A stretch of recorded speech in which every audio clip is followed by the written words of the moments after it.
Fala, Pai Presente! Hoje, dia 12 de outubro de 2020, feriado. Há quem diga que é o Dia das Crianças. E esse é justamente o tema que eu quero trazer para o vídeo de hoje. Qual é o melhor presente que você pode dar para o seu filho? Qual o melhor presente que você pode dar para o seu filho? Bom, para trazer à baila esse assunto, esse tema, eu sempre gosto de contextualizar para que facilite o entendimento da mensagem.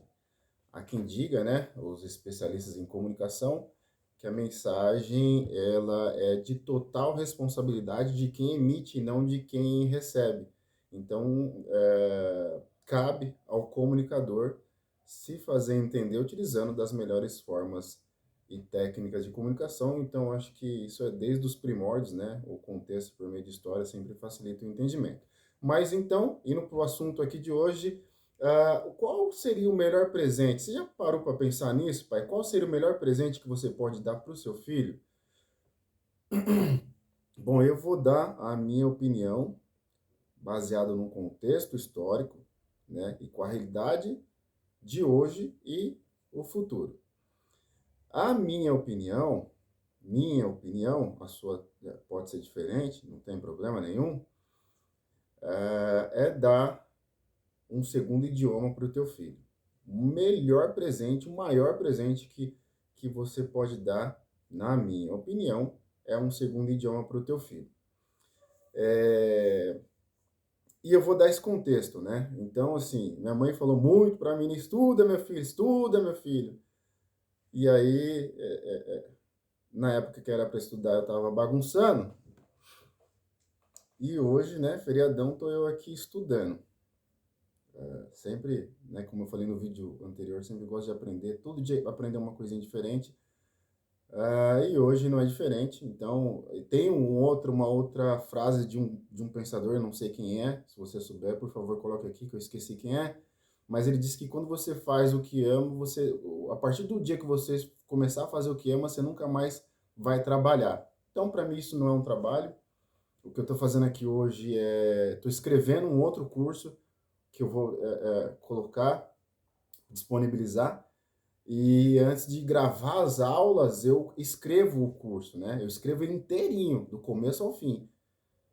Até para depois, a partir disso, também gerar um e-book, enfim. Eu gosto de escrever ele inteirinho para depois começar a gravar, até para poder organizar, né, as ideias. Senão, se você não tem uma linha lógica de pensamento, você começa a repetir assunto e fica tudo bagunçado o curso. Então, eu gosto de ter uma linha de raciocínio onde eu gosto de escrever. E para escrever esse curso, eu precisei resgatar um pouquinho da história da imigração no Brasil. E olha só, você vai ver aqui nesse vídeo que no contexto da imigração, quem falava, na verdade não é quem falava um idioma, mas quem dominava o idioma corrente da época foi quem fez a vida, foi quem fez a vida. Então, deixa eu só voltar um pouquinho, né, para a época da imigração. Tem o contexto da escravidão, né, e aí, assim, uh, todo mundo fala, né, da princesa Isabel, que assinou, acabou com a escravidão. Isso não... Se você fosse se aprofundar no assunto, você vai ver que a Inglaterra pressionava muito o Brasil, né? O Brasil foi o último país a acabar com a escravidão. Eles pressionavam demais o Brasil, falavam, olha, vocês precisam acabar com a escravidão. Por quê? Porque também eram bonzinhos? Parte sim, porque de lá que vem, né? Era uma época muito forte a questão do protestantismo lá. Tanto é que eles descobrem, né, os Estados Unidos, a América, e vão muitos missionários para lá. Então, hoje, os Estados Unidos é um dos maiores países, se não for o maior país protestante do mundo. Então, tem raízes, né, que vem da Inglaterra, e a Inglaterra, por sua vez, parte porque era contra, por princípios, né, bíblicos, e outra parte porque que era business, negócio. Era uma época da Revolução Industrial. Então, imagina, produção a milhão lá, produção a milhão, produzindo bastante produto, novas empresas, empresa crescendo. e eles querendo expandir para outros lugares, para outros países, vender, né, seus produtos para outros países. Então, o lugar que tinha a escravidão, quem tinha o poder de compra eram pouquíssimas pessoas. E a ideia era fazer o contrário, colocar cada vez mais pessoas para comprar esses produtos que eram produzidos e fabricados por esses países. Então, Brasil, acaba com a escravidão porque a gente precisa de gente aí para comprar. Os senhores de engenho, né, um pouquinho mais para frente, mas enfim, os donos de escravos lá eram poucos que tinham muita grana, poder de compra. Então, Brasil acaba com a escravidão, vamos mudar esse negócio aí, vamos copia a gente aqui para ter mais gente comprando. Então, os Estados Unidos não, a Inglaterra pressionou muito o Brasil para acabar com a escravidão, até que eles, a Inglaterra lança uma lei que ela é como se fosse uma polícia dos oceanos, do Oceano Atlântico.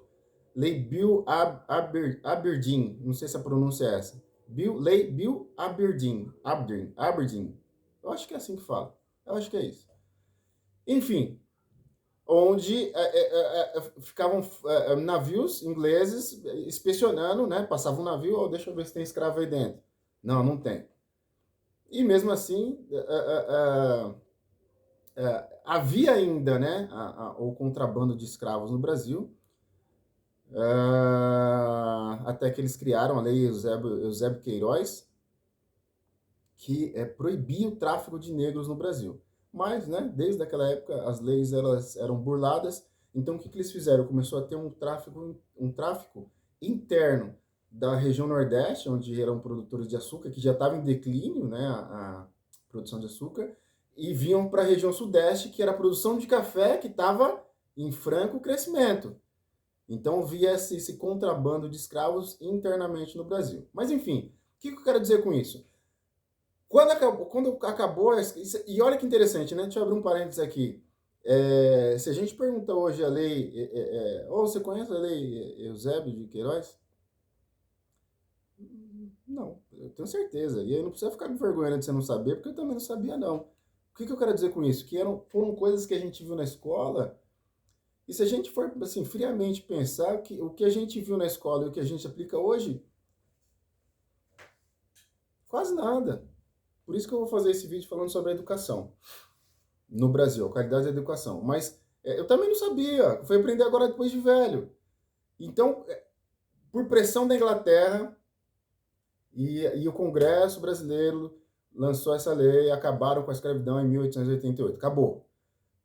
Alguns anos antes, os senhores de engenho aqui, das fazendas de café no Brasil, eles já estavam prevendo isso, porque, se eu não me engano, acho que alguns anos antes, 10, 12, 13, 15 anos antes, já tinha a lei do ventre livre, que a lei do ventre livre, o que era? Os filhos de escravos nascendo no Brasil já não eram mais escravos. Então, eles estavam vendo, falou, esse negócio de escravidão vai uma hora ou outra, vai acabar. Então, eles começaram, os senhores de engenho, os fazendeiros, a aristocracia brasileira, né? Parece ser um nome bonito, mas vai ver quem que eram os aristocratas, o que eles faziam aqui no Brasil. Vai lá ver quem que é. Parece bonito o nome, né?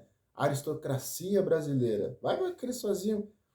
Então, eles prevendo o fim da escravidão, muito em função das exigências da Inglaterra, eles começaram a pressionar os fazendeiros, os caras que tinham grana mesmo, começaram a pressionar o governo, tanto é que eles fazem um congresso agrícola no Rio de Janeiro para falar, olha, o governo brasileiro, o parlamento brasileiro, é o seguinte, a gente tem uma mina de ouro aqui no Brasil, São Paulo e Rio de Janeiro, que é o café.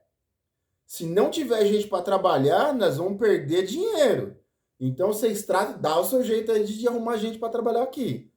Aí que o governo brasileiro começa a incentivar a vinda de imigrantes da Europa para cá. E olha que interessante, né? Coisa que a gente não aprende na escola, né? Os primeiros a vir para cá, olha só, hein? Foram suíços e alemães. E a condição aqui no Brasil era tão precária, mas tão precária, que os caras viviam quase que no mesmo sistema de escravidão. Os senhores de engenho aqui não sabiam lidar com pessoas livres. Então o sistema que eles... que era um tal de termo de parceria. Então os caras vinham, suíço, alemão, Aí os caras vinham, o governo subsidiava a passagem, mas aqui era uma dívida. Empresta, não é subsidiava, emprestava o dinheiro e chegava aqui, eles tinham uma dívida de pagar a passagem. Chegava aqui, não tinha onde ficar. Também gerava uma dívida, ó, eu vou te dar um dinheiro a mais, você vai ter que me devolver. O método que eles faziam de parceria era um jeito que ficava insustentável. O cara ia ficar devendo o resto da vida. Até que chegou um dia que a Suíça falou: não, chega, ninguém mais para o Brasil, criou uma lei, os suíços voltaram para a Suíça, alemães voltaram, e aí o Brasil ficou queimadaço na Europa por causa disso. Anos depois, já no finzinho do século XIX, que aí, quando os senhores de engenho vai para o Rio de Janeiro, faz o Congresso Agrícola, que fala, governo brasileiro, se vira que a gente tem uma mina de ouro aqui, a gente não pode perder essa mina de ouro, traz gente para trabalhar, se vira. Que aí o governo vai fazer uma nova, aborda uma nova estratégia e fala, ó, vem, acho que é colonato chama, o sistema que era o seguinte, eu vou pagar a tua passagem da Itália, do Portugal, da Espanha para cá, quando você chegar aqui, eu vou subsidiar a sua estada aqui até a plantação crescer e começar, né, você poder colher, vou pagar tudo para você. Aí o pessoal ficou meio pé atrás, falou, mas será que vai acontecer que nem aconteceu com os suíços e os alemães daquela vez lá? Ah, não sei se eu vou. E por que eles decidiram vir? Porque Itália, Portugal, Espanha estava passando uma recessão muito forte na economia mesmo, né? Teve guerra, imagina. Então, entre ficar lá, passando mau veneno lá, passando fome, passando dificuldade, tinha a questão da Alemanha Oriental, Alemanha Ocidental, a Europa tava, sabe, tava só a bagaceira. Entre ficar lá e vir para uma promessa de ganhos aqui no Brasil, aí você fala, vamos tentar, né? Vamos tentar a sorte, vamos tentar. E começou a vir, mas vinha aos montes de imigrantes subsidiado pelo governo. Então, deixa eu abrir outro parênteses aqui. É muito importante a gente entender essa história, esse contexto, para a gente ensinar aos nossos filhos, para ter uma, como é que eu posso falar? Para ter uma maturidade, para ter cuidado na hora de discutir política de cota, para falar sobre o dia da consciência negra, tem que ter esse entendimento, que às vezes a pessoa, sabe, quer falar e não entende com profundidade o contexto histórico e fala coisa que, sabe, tem que ter cuidado, deve ser a favor ou contra. Precisa só entender o contexto histórico para você emitir sua opinião. Então, assim, se você não sabe, é melhor você ficar quietinho. Diz o Salomão que até o idiota, o burro, ele fica calado, ele passa por sábio. Então, quando a gente vai falar, a gente pelo menos tem que se dedicar, se debruçar um pouquinho no contexto histórico para entender e emitir algumas opiniões. Então, é importante, e você vê engraçado, a gente não aprende essas coisas na escola. Então, quando a gente vai falar de cota, dia da consciência, tenha um pouquinho só de cuidado, não respeita a tua opinião, só tenha cuidado com o que você vai falar, porque precisa entender esse contexto histórico. Por que eu estou falando isso? Porque os imigrantes receberam subsídio do governo. Já os negros que estavam aqui, que foram sequestrados da África, eles vieram para cá e quando acabou a escravidão, falou, ó, agora você está livre, se vira aí, negão, se vira aí, ó, sem subsídio de governo. O que eles tiveram que fazer para morar e sobreviver? Tiveram que ainda permanecer nas fazendas, mas tiveram que construir as suas casas com madeira, porque não tinha dinheiro. Resto de madeira. Resto de madeira, que aí é onde surgem as favelas, né? Construir em volta das fazendas, que é a tal da periferia, né? A construção periférica a um centro. Construíram os barracos de pau e ali foi crescendo as favelas. Então, o negro ele não teve subsídio do governo, não teve subsídio, os imigrantes teve. Para vir, para ficar, ganharam lotes de terreno, ganharam terreno, ganharam tudo para vir. Beleza, esse é o contexto. Então, eles vieram para o Brasil, para as fazendas de café, teve muita gente que foi para centros urbanos, né? Em especial judeu, o libanês, parte quem que vinha para os centros, né, além dos judeus e o libanês? falando de Europa, aquele que tinha um pouquinho mais de grana, porque aquele que vinha com subsídio do governo, ele tinha que ir para as fazendas. Quem tinha um pouquinho mais de grana ou queria se arriscar, vinha para os centros urbanos sem subsídio do governo. Então, esse é o contexto. Passado esse contexto, né, de escravidão e pós-escravidão, como eu falei lá no início do vídeo, estava vindo a Revolução Industrial. Então começou a chegar máquinas da Europa para o Brasil. Começou a chegar máquinas e esse processo da Revolução Industrial era a substituição do carvão para as máquinas a vapor. E isso dava uma celeridade muito na produção, né? Em seguida veio a linha de produção de Henry Ford, enfim. Esse era o contexto da época. Algumas máquinas começaram a ser importadas para o Brasil, para algumas produções pequenas aqui, produções pequenas, e as máquinas vinham com o idioma alemão, italiano, espanhol, no caso português, né? De Portugal, mas em específicos, a maioria das máquinas da época era máquinas alemãs, né? Eles são, até hoje, são muito fortes em maquinário. A Alemanha destrói em máquinas. Destrói, os caras dominam. Enfim, e aí a máquina chegava aqui e ninguém sabia ler. O brasileiro não sabia. E outro parênteses aqui. O brasileiro na época, o índice de analfabetismo era muito alto. Muito alto, muito alto. Os imigrantes também, mas eles dominavam a língua materna deles, então ficava fácil para ler o manual, para montar, para fazer manutenção, era tudo mais fácil. Então, na época, o idioma foi o que fez esses imigrantes decolarem aqui, porque eles dominavam o idioma corrente da época, que era das máquinas, né, para fazer manutenção, para instalar, etc e tal. E hoje você vê, se você pegar as maiores empresas no Brasil, dá um exemplo, a família Matarazzo, italiana. Se você pega esse contexto das famílias hoje mais ricas, se você pegar os sobrenomes, tudo sobrenome português, espanhol e italiano, a maioria, alemão, enfim. Por quê? Porque eles tinham o domínio do idioma corrente da época. Lá, voltando no começo do vídeo, qual a melhor presente que você pode dar para o seu filho? Um segundo idioma. As pessoas que dominavam o idioma corrente da época, que eram das máquinas que chegavam no Brasil, fez a diferença para essas pessoas, que eles fizeram fortunas e mais fortunas no Brasil por conta dessa questão do idioma. Né? Esse é o contexto histórico daquela época, do idioma. E hoje, como que é, Denner? Hoje é a mesma coisa. O idioma ele faz toda a diferença para uma carreira bem-sucedida. E quando eu faço vídeos com o meu filho, não é para ficar me mostrando, ou para mostrar por mostrar, ou qualquer coisa do gênero. Não, é para mostrar que uma pessoa que não domina, não é fluente no inglês, não é fluente, minha esposa é, eu não, mas eu quero mostrar a importância, até mesmo te estimular a fazer a mesma coisa. Veja, se eu perguntar para qualquer um, é importante, e todo mundo vai concordar que é importante aprender um segundo idioma. Mas, quando a gente fala de ensinar para uma criança, não basta você só falar. Existe, pelo menos no meu entendimento, tem que ter técnica para você ensinar uma criança. Onde eu falo que uma das formas, ou a principal forma, é a conexão afetiva que você tem que ter com seu filho. Para você ensinar inglês para uma criança. Para uma criança. Porque eu vi a gente colocar nosso filho numa escola que ela é full-time inglês, full-time. Todas as professoras moraram fora do país, todas elas, todo mundo fala inglês fluente na escola, todo mundo fala. Full-time, é como se tivesse uma imersão, como se estivesse no outro país.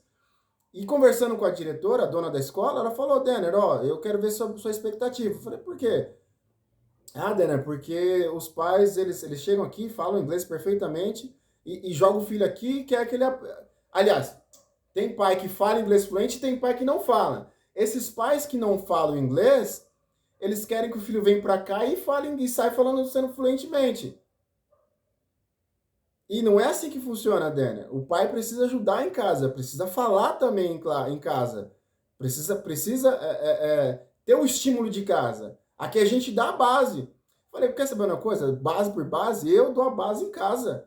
E hoje o Dani, com 2 anos e meio para 3, ele já tinha um vocabulário de mais de 300 palavras. Coisas básicas, básicas que qualquer um pode ensinar. Só que mais importante que ensinar o idioma é é aprender esse método da conexão afetiva. Por isso que tem lá, acho que no YouTube tem alguns vídeos que eu já coloquei. Às vezes eu coloco uns trechinhos, sabe? Enfim, se você está interessado, eu ainda vou me dedicar a colocar uma série. Quando eu falo série, é algo que tem começo, meio e fim. Sobre algumas coisas que eu apliquei no dia a dia do meu filho. E ele fala, mas fala e entende. Assim, hoje você vê que engraçado. Ele fala com 2 anos e pouquinho, ele falava mais o inglês do que o português. E a gente nem se preocupou. E a gente fala em casa com ele. Então a gente não se preocupava em ensinar o português porque ia por osmose na escolinha. Mas hoje eu vejo que ele está falando, e é natural, né? Porque hoje ele está falando mais, convive mais com as crianças que também falam, então ele está falando mais o português, mas ele não. E aí tem coisas que a gente acaba. Ele esquece da pronúncia. Mas a hora que você fala com ele, ele entende e responde em português normal. Não tem esse. E isso que é legal, né? De você aprender quando novo. Porque quando deixa para aprender depois de velho, você faz a tradução aqui, ó. Você traduz, então não é legal isso. Para ele é automático. Ele não traduz, não precisa quem estudou depois de velho sabe. Você ouve, para você falar, você tem que traduzir aqui para depois falar. Com criança não, é automático. Então é essa base que vai fazer toda a diferença quando ele for estudar inglês. Para encerrar, eu só vou dar uma dica aqui, tá? Só vou dar uma dica. A minha esposa, ela fez 9 anos, se eu não me engano, de inglês. 9 anos. 9 anos. CCAA, cultura inglesa, escola boa. E ela fala, ó, eu só deslanchei mesmo quando eu fui morar fora. E aí ela morou na Austrália. Qual é a dica que eu vou dar? E o que eu vou fazer com meu filho? Eu vou colocar ali CCAA, cultura inglesa? Não, vou nada, não vou pôr. Por quê? Não diz que é mais barato você aprender com os erros dos outros? Então imagina 9 anos de mensalidade. O que eu vou fazer? Ao invés de pagar esses 9 anos de mensalidade em escola, essas escolas tradicionais, eu vou juntar esse dinheiro e ele vai morar fora. Vai morar fora. Já vai com uma base boa, né? Vai com uma base boa, a gente vai continuar ensinando ele. Aí vai chegar um momento que a mãe dele tem muito mais domínio no inglês do que eu. E aí, enfim, ele vai aprendendo, vai sendo estimulado. A hora que for, ele vai tirar de letra. Então, qual a minha opinião, minha dica? Ao invés de ficar pagando essas escolas aí, e você vê, são escolas boas, hein?